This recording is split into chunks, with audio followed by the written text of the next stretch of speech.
के मुख्य शिल्पी, भारत सरकार के अल्पसंख्यक कल्याण मंत्रालय के माननीय मंत्री माननीय श्री मुख्तार अब्बास नकवी जी, उत्तर प्रदेश सरकार में मेरे वरिष्ठ सहयोगी उप मुख्यमंत्री डॉक्टर दिनेश शर्मा जी, मेरे सहयोगी मंत्रीगण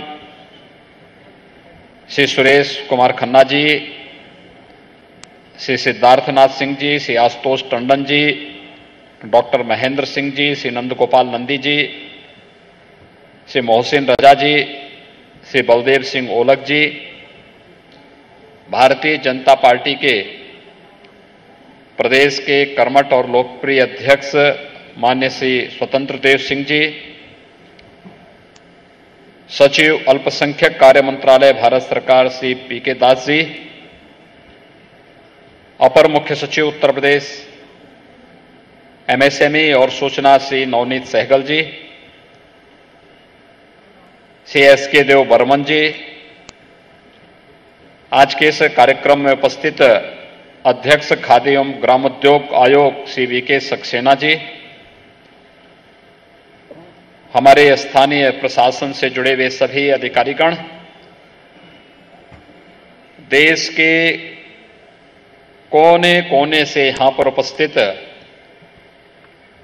सभी शिल्पकार, दस्तकार, कारीगर और उपस्थित भाइयों बहनों, इस 24वें हुनर हाट के उद्घाटन कार्यक्रम के अवसर पर मैं आप सबके हुनर को एक मंच देने के लिए आदरणीय प्रधानमंत्री जी का अभिनंदन करता हूं। माननीय मुख्तार अब्बास नकवी जी का हृदय से साधुवाद करते हुए आप सबका प्रदेश की राजधानी में स्वागत और अभिनंदन करता हूं। भाइयों बहनों, आज का दिन हम सब के लिए बहुत महत्वपूर्ण दिन है। भारत की स्वाधीनता की महानायक नेताजी सुभाष चंद्र बोस ने और इस देश के महान स्वतंत्रता संग्राम सेनानियों ने सदियों से गुलामी की बेड़ियों से जकड़े हुए भारत को मुक्त कराने के लिए जो उद्घोष किया था, उस उद्घोष का मूल मंत्र स्वदेशी था। उस उद्घोष का मूल मंत्र स्वावलंबन था और स्वदेशी और स्वावलंबन की आधारशिला ही आत्मनिर्भर भारत है। और उस आत्मनिर्भर भारत के वास्तविक शिल्पी प्रधानमंत्री मोदी जी ने आपको माना है, आपकी कारीगरी को माना है। इसलिए मैं प्रदेश की राजधानी लखनऊ में आप सबका हृदय से स्वागत और अभिनंदन करता हूं। मुझे बहुत प्रसन्नता है कि आदरणीय प्रधानमंत्री जी की प्रेरणा से माननीय नकवी जी ने इस हुनर हाट के माध्यम से देश के कारीगरों को, दस्तकारों को, शिल्पकारों को उनकी कला और उनकी हुनर को एक नई ऊंचाइयां देने का कार्य किया है। विगत वर्ष भी मैं इस आयोजन में यहां पर आया था और कितना भव्य आयोजन था। कार्यक्रम एक सप्ताह का था, बाद में 15 दिन तक चल गया था। मुझे दिल्ली में भी हुनर हाट में जाने का अवसर प्राप्त हुआ था। सीआरपी सिंह, एक बार मैं दिल्ली गया था, उन्होंने कहा कि नकवी जी ने एक हुनर हाट लगाया है, आप एक बार चल के देखें। सिद्धार्थनाथ सिंह जी मुझे लेकर के गए थे। कितना भव्य और कितना वहां पर भीड़ थी। मैं देख रहा था शाम के समय में कितनी भीड़ थी, लोग आ रहे थे। लोगों के मन में एक उत्सुकता थी जानने की, सीखने की। एक अपने आप में सफल आयोजन, सफलता की नई ऊंचाइयों को प्राप्त करता हुआ दिख रहा था।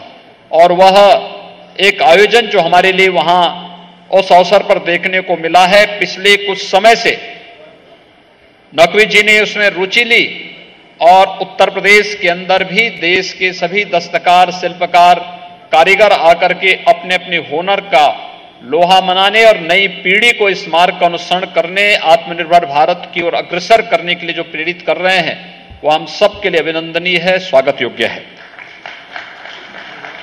भाइयों बहनों, हम सब जानते हैं कि वास्तव में आत्मनिर्भर और स्वावलंबी भारत का आधार ये हमारी परंपरागत उद्यम ही है। याद करिए, हमने पिछले 10 महीनों से देश ने भी और दुनिया ने भी इस सदी की सबसे बड़ी महामारी कोरोना से जूझा है, उससे जूझ रहे हैं।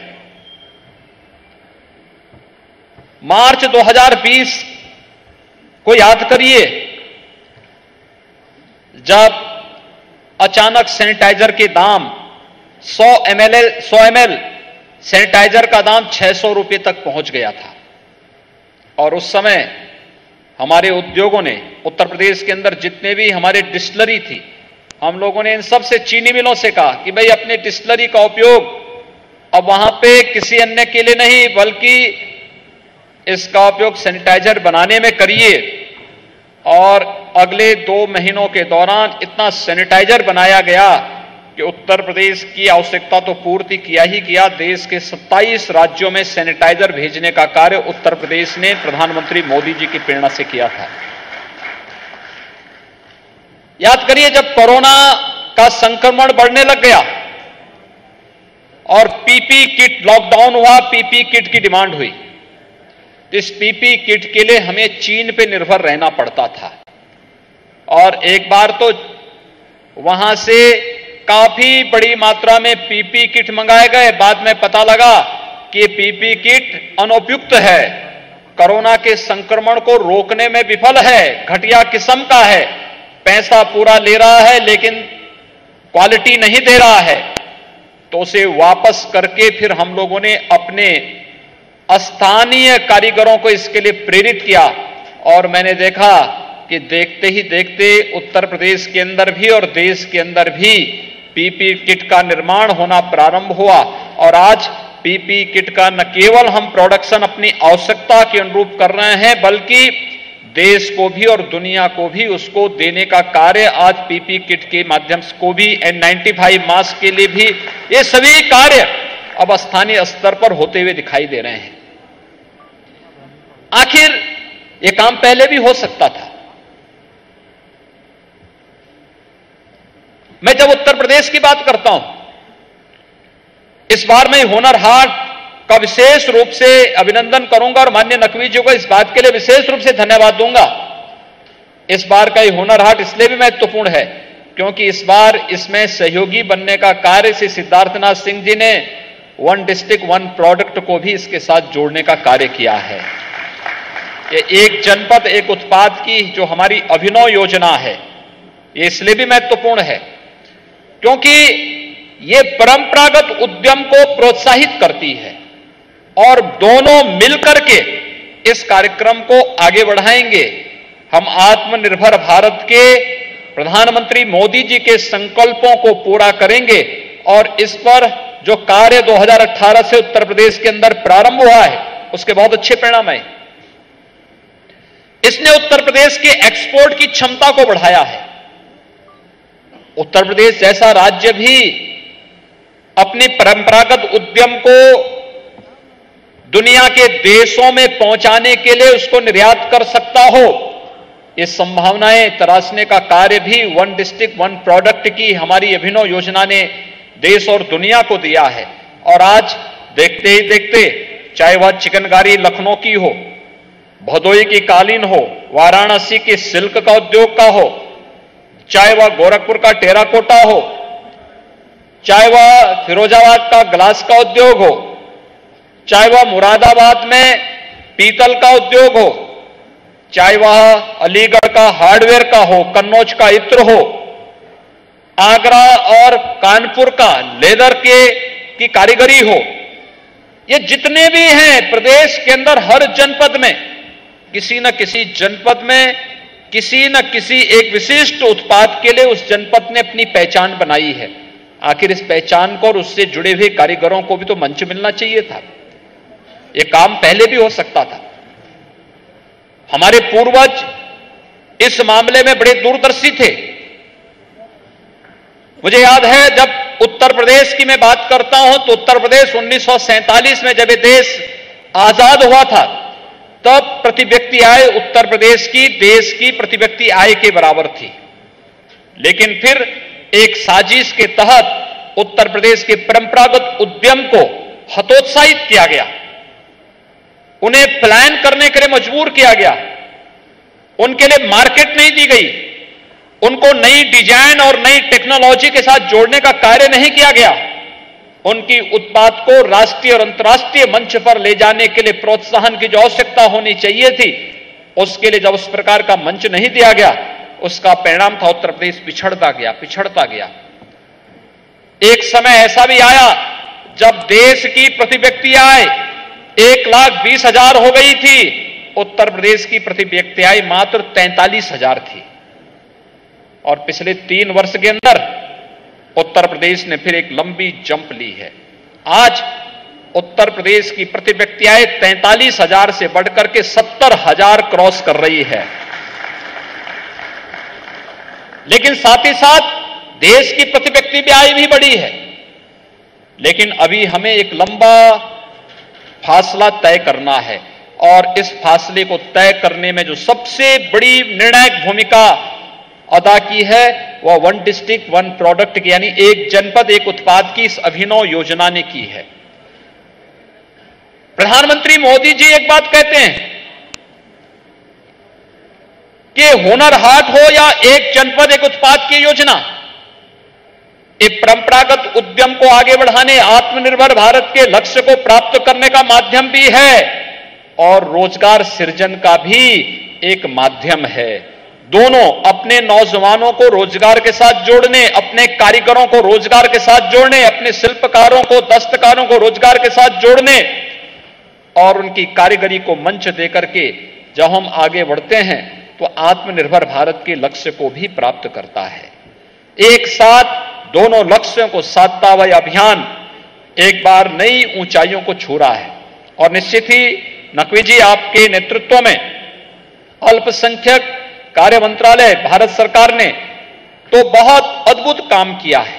यह अद्भुत काम उनकी कला और उनकी दस्तकारी को एक मंच देकर के वैश्विक मान्यता दिलाने का काम किया है। आज दुनिया के अंदर जहां कहीं भी कोई एग्जीबिशन लगता है तो हुनर हाट से जुड़े हुए जो कारीगर हैं, बड़ी मात्रा में 5 लाख की संख्या में ऐसे जितने भी कारीगर थे, शिल्पकार थे, उनको चिन्हित किया गया और फिर उनको एक नया मंच देने का कार्य हुआ। वे लोग आज चाहते हैं उनके उत्पाद को हम डिजाइन के साथ जोड़ते हैं, टेक्नोलॉजी के साथ जोड़ते हैं, उन्हें जाने की व्यवस्था करते हैं, उन्हें हर प्रकार का प्रोत्साहन देते हैं।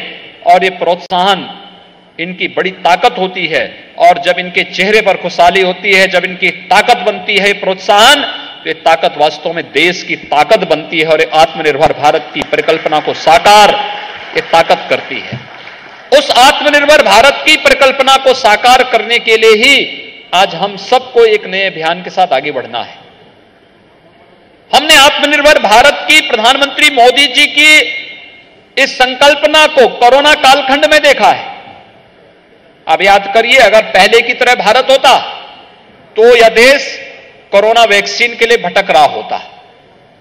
आज आपने सुबह सुबह ट्वीट देखा होगा, ब्राजील के राष्ट्रपति जी ने प्रधानमंत्री मोदी जी को धन्यवाद किया है क्योंकि भारत ने वैक्सीन भेजा है ब्राजील में भी। मैं प्रधानमंत्री मोदी जी का अभिनंदन करता हूं कि उन्होंने ब्राजील को वैक्सीन भेज करके आत्मनिर्भर भारत की ताकत का एहसास भी कराया है और वसुधैव कुटुंबकम की भारत की परंपरागत मान्यता को भी एक बार फिर आत्मनिर्भर भारत के माध्यम से मोहर लगाई है। यही तो भारत है, यही तो नया भारत है, यह न्यू इंडिया यही है। हम भूटान को भी वैक्सीन देंगे, नेपाल को भी वैक्सीन दिया है, बांग्लादेश को भी वैक्सीन दिया है, मालदीव को भी वैक्सीन दिया है और मॉरिशस के लिए भी भारत का वैक्सीन पहुंच गया है। भारत की 135 करोड़ नागरिकों को सुरक्षित रखते हुए आज अमेरिका ने भी भारत की सराहना की है कि दक्षिण पूर्व एशिया के देशों को भारत ने जिस तत्परता के साथ सहयोग किया है वह अभिनंदनीय है। वास्तव में अभिनंदन प्रधानमंत्री मोदी जी का के विजन का अभिनंदन है और आत्मनिर्भर भारत की उनकी परिकल्पनाओं को वैश्विक मान्यता मिलने की है। यही तो वैश्विक मान्यता है और भारत दुनिया के अंदर एकमात्र देश है। भाइयों बहनों, स्वावलंबन यही होता है। एकमात्र देश है, दुनिया का सबसे बड़ा लोकतंत्र, लेकिन सबसे बड़े लोकतंत्र के साथ जन भावनाओं का सम्मान और जन आस्था का सम्मान करते हुए कोविड प्रबंधन में, कोरोना के प्रबंधन में दुनिया के अंदर सफलतम कार्य भारत ने किया। लेकिन भारत एकमात्र दुनिया का देश है जिसने कोविड में सबसे अच्छा प्रबंधन करने के बाद 2 वैक्सीन एक साथ अपने नागरिकों की सुरक्षा के लिए उतारी हैं और वैक्सीनेशन का कार्य 15 जनवरी से सफलतापूर्वक पूरे देश के अंदर हो रहा है।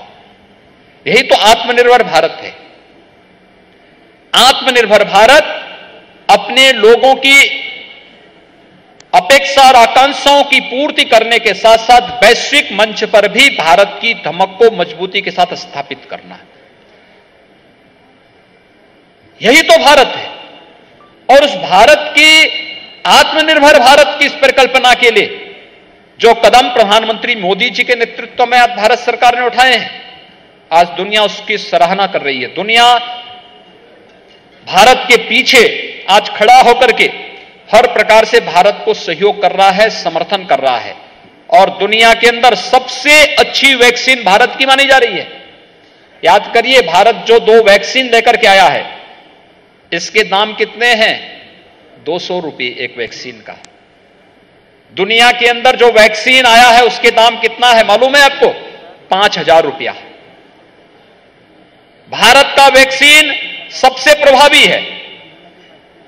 2 से लेकर 8 डिग्री सेल्सियस में भी वह सफल रह सकता है। लेकिन दुनिया के वैक्सीन के लिए कितना टेम्परेचर चाहिए? -40 डिग्री टेम्परेचर चाहिए। क्या यह संभव है हर जगह?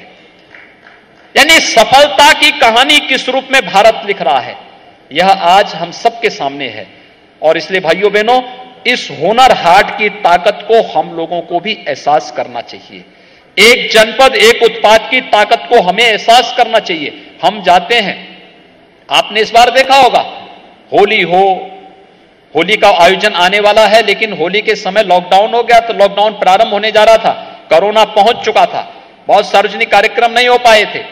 लेकिन दीपावली के अवसर पर आपने देखा होगा कि दीपावली के अवसर पर लोगों ने लोकल चीजों को ही महत्व दिया था, स्वदेशी चीजों को महत्व दिया था। लोकल दीप, लोकल स्तर पर बनने वाले उत्पाद गिफ्ट के रूप में भी वही लोगों को दिए जा रहे थे। ईद के समय में भी वही उपहार में दिए जा रहे थे।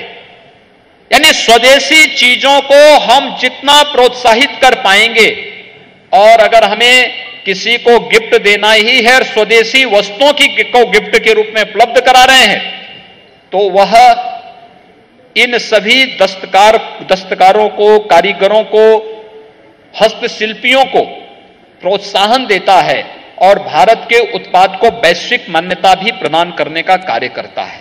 ये टिकाऊ भी है, आत्मनिर्भरता का भी संदेश देता है, रोजगार के सृजन को भी प्रोत्साहन देता है और साथ साथ हर एक फील्ड में हमें एक नए सिरे से आगे बढ़ने के लिए भी प्रेरित करता है। और मैं धन्यवाद दूंगा माननीय नकवी जी को, जिन्होंने राजधानी लखनऊ में इस हुनर हाट का आयोजन एक बार फिर से आयोजित करके इसके साथ एक जनपद एक उत्पाद के कार्यक्रम को भी इसके साथ जोड़ने का कार्य किया है। मैंने विगत वर्ष इस कार्यक्रम को यहां पर देखा था। यहां पर केवल कारीगरों और हस्तशिल्पियों के लिए ही स्थान नहीं था, बल्कि मैंने देखा था, मैंने कभी सुना था, और स्वाभाविक रूप से मुझे स्वर्गीय लालजी टंडन जी याद आने लग गए थे जब मैं पिछली बार यहां के चाट की दुकानों को देख रहा था। क्योंकि बड़े वाले टंडन जी तो इन सब चीजों के शौकीन थे, वे इन चीजों को करते थे। नए टंडन जी को भले इसका शौक है या नहीं है, मुझे तो कभी जानकारी नहीं है, क्योंकि उन्होंने ना इसका शौक हम लोगों को, कम से कम मेरे मंत्रिमंडल के सहयोगियों को तो कभी नहीं करवाया है। लेकिन टंडन जी इस चीज को देखते थे और मैंने यहां पर स्टॉल देखे थे। पिछली बार मैं जब आ रहा था, अभी फिर वे स्टॉल एक बार फिर मुझे देखने को मिले थे। देश के अंदर के अलग अलग जगहों के जो व्यंजन हैं, उसका भी आप स्वाद इस हुनर हाट में ले सकते हैं और उस हुनर हाट के माध्यम से भारत की परंपरागत खान पान, रहन सहन, वेशभूषा, ये सभी इसमें मिलेगा। क्या है हमारी अनेकता और उस अनेकता में एकता, और यही अनेकता में एकता का संदेश ये हुनर हाट यहां पर इस मंच के माध्यम से दे रहा है। यही भारत है।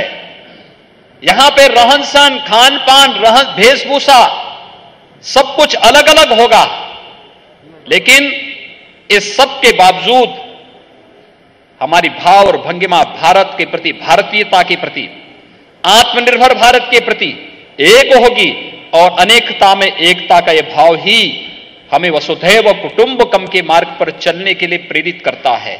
और यही कारण है कि सफलता की नई ऊंचाइयों को विगत वर्ष इस हुनर हाट ने नई ऊंचाइयों तक पहुंचाया था।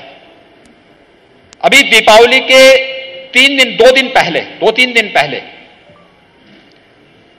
प्रदेश के सूक्ष्म, लघु और मध्यम उद्यम विभाग ने एक जनपद एक उत्पाद की एक प्रदर्शनी लखनऊ में लगाई थी। और यहां पे लगाने के बाद जब वो कार्यक्रम के परिणाम के बारे में मैंने विभागीय मंत्री श्री सिद्धार्थनाथ सिंह जी से पूछा था, मैंने कहा क्या स्थिति है, क्योंकि कोरोना कालखंड था, हम लोगों को दीपावली के लिए या लोगों की मांग थी थोड़ा छूट मिलनी चाहिए, हमें कोरोना से भी बचाना था लेकिन लोगों को थोड़ी छूट देनी थी। तो इन्होंने कहा बहुत सफल रहा। तो मैंने धीरे से उनसे पूछा, मैंने कहा सफलता का मतलब? उन्होंने कहा देखिए आप टेराकोटा की बात कर रहे थे, गोरखपुर का एक टेराकोटा का कारीगर यहां आया है। तो मैंने पूछा उससे क्या हुआ, कहा कि आप उसी से पूछना। तो मैं जानता था आया होगा तो 15-20 हजार रुपए की उसकी बिक्री हुई होगी, बेचारा खुश होगा, बातचीत होगी। तो आया तो मैंने उससे बहुत धीरे से ही पूछा, मैंने कहा जोर से पूछिएगा कहीं मीडिया वाले ना सुन ले, अगर वो कहेगा 15,000-20,000 रुपए का बिका है तो मीडिया के लिए छोटी सी खबर है। तो मैंने उससे पूछा, मैंने कहा भैया कुछ बिक्री हुई? उसने कहा हाँ हुई, और वह एक दीप स्टैंड लेके आया था, मिट्टी का, टेराकोटा का बना हुआ मेरे लिए। तो मैंने कहा इसके दाम कितना है? उसने कहा ये 25,000 रुपए में बिक रहा है, लेकिन मैं आपके लिए लेके आया हूं। तो मैंने कहा भैया ये बेच करके अपने घर जाइए, क्यों बेकार मुझे लेके दे रहे हैं? उसने कहा नहीं ये मैं आपके लेके आया हूं, आपको मालूम है मेरे कितना बिक्री हुआ है? मैंने कहा कितने? कहा उसने 3 दिन के अंदर मेरे 8 लाख रुपए की विशुद्ध बिक्री हुई है। 8 लाख रुपए की बिक्री। गोरखपुर का एक टेराकोटा का एक सामान्य कारीगर, अनुमान कर सकते हैं। अगर मंच नहीं मिलता तो कौन पूछता है इनको? मंच नहीं मिलता तो हमें लक्ष्मी गणपति की मूर्ति के लिए भी चीन पे निर्भर रहना पड़ रहा था। चीन से निर्मित होने वाली मूर्तियों में न तो वहां पे कला थी, न उसमें कोई शकल सूरत थी, वो ऐसे बनाता था हाथ। मूर्तियों को भी मूर्ति देखने लायक तो बने। और आज आप देखिए जब इन कारीगरों ने बनाना प्रारंभ किया, एक एक कारीगर ने, एक एक हस्तशिल्पी ने व्यापक मुनाफा कमाया, आत्मनिर्भर हुए। उन्हें एहसास हुआ कि हां हमारी कला को, हमारे हुनर को भी मंच मिल रहा है। और वह मैंने दीपावली के एक दिन पहले स्वयं महसूस किया। क्या उत्साह था लोगों के मन में। एक प्रतिस्पर्धा प्रारंभ, स्वस्थ प्रतिस्पर्धा इसी को कहते हैं। मिट्टी के दीपक भी बनेंगे। तो मैंने देखा कि लखनऊ में डॉक्टर दिनेश शर्मा जी, श्री आशुतोष टंडन जी, डॉक्टर महेंद्र सिंह जी, इन लोगों ने यहां की महापालिका नगर निगम के साथ मिलकर के नगर निगम की गौशाला में जाकर के गोबर के भी दीपक बनाने प्रारंभ कर दिए। और 1 लाख की संख्या में दीपक के गोबर गोमती जी के तट पर यहां पर लोगों ने प्रज्वलित किए। यानी आखिर उस गोबर के दाम भी मिले ना गौशाला को, लेकिन साथ साथ लोगों ने दीप जला करके अपने पर्व और त्योहारों के प्रति सादगीपन का भी एहसास कराया। सादगीपन को भव्यता की ऊंचाइयों तक कैसे पहुंचाया जा सकता है, इसका एहसास भी कराया और साथ साथ स्वदेशी और स्वावलंबन का भी एहसास देश और दुनिया को कराया। अगर हमारा कारीगर स्वावलंबन की ओर अग्रसर होगा तो भारत भी एक स्वावलंबी भारत बनेगा, आत्मनिर्भर भारत बनेगा। और यही आत्मनिर्भर भारत की कहानी है जिसने आज दो वैक्सीन एक साथ लॉन्च करके दुनिया को भी आज जब उसका एक्सपोर्ट भारत करना प्रारंभ कर दिया है। आज सुबह सुबह जब ब्राजील के राष्ट्रपति का ट्वीट आया, कौन ऐसा भारतीय है 135 करोड़ की आबादी में, जब ब्राजील के राष्ट्रपति ने प्रधानमंत्री मोदी जी के प्रति धन्यवाद ज्ञापित किया कि ये कोरोना वैक्सीन आप देखें हनुमान जी को अपने हाथ में लेकर के, यानी संजीवनी का कार्य ब्राजील के लिए करेगा, इस संकल्प के साथ उन्होंने भारत को धन्यवाद दिया है। पूरा भारत गौरव की अनुभूति कर रहा है इस कार्य के लिए। और इसलिए मैं सचमुच प्रधानमंत्री मोदी जी का अभिनंदन करता हूं कि आत्मनिर्भर भारत को जो उन्होंने प्रेरणा दी है, यह प्रेरणा आज हमें हर फील्ड में आगे बढ़ने के लिए प्रेरित कर रहा है। मैं इस अवसर पर एक बार हुनर हाट में आए हुए आप सभी कारीगरों का, हस्तशिल्पियों का, दस्तकारों का हृदय से उत्तर प्रदेश की इस धरती पर, राजधानी की इस धरती पर हृदय से अभिनंदन करता हूं, स्वागत करता हूं और विश्वास व्यक्त करता हूं कि आपका यह जो प्रवास है, प्रदर्शनी के दिनों में आपको यहां पर जो प्रवास करना पड़ेगा, यह आपके लिए यहां पर बहुत मंगलकारी होगा। आपके कारण हमारे स्थानीय जो कारीगर हैं वे इसके साथ जुड़ रहे हैं, उनको भी इस आयोजन के माध्यम से अपनी कला को, अपनी दस्तकारी को, अपनी हस्तशिल्पी को यहां पर आपके सामने प्रस्तुत करने का एक अवसर प्राप्त होगा। और फिर ये भी जब आपके साथ आपके राज्य में जाएंगे तो इनको भी वही सम्मान प्राप्त होगा जो सम्मान आपको उत्तर प्रदेश के अंदर प्राप्त हो रहा है। इसी विश्वास के साथ मैं एक बार फिर से आदरणीय प्रधानमंत्री जी का अभिनंदन करता हूं, माननीय नकवी जी को हृदय से धन्यवाद देता हूं। आप सभी कलाकारों का हृदय से स्वागत करते हुए आज के इस अवसर पर मैं इस हुनर हाट के उद्घाटन कार्यक्रम के अवसर पर सभी प्रदेशवासियों को एक जनपद एक उत्पाद के इस अभियान के साथ जुड़ने, स्वदेशी स्वावलंबन के प्रधानमंत्री मोदी जी के आत्मनिर्भर भारत की इस परिकल्पना को साकार करने के लिए आगे आने का आह्वान करते हुए अपनी वाणी को विराम देता हूं। धन्यवाद। जय हिंद।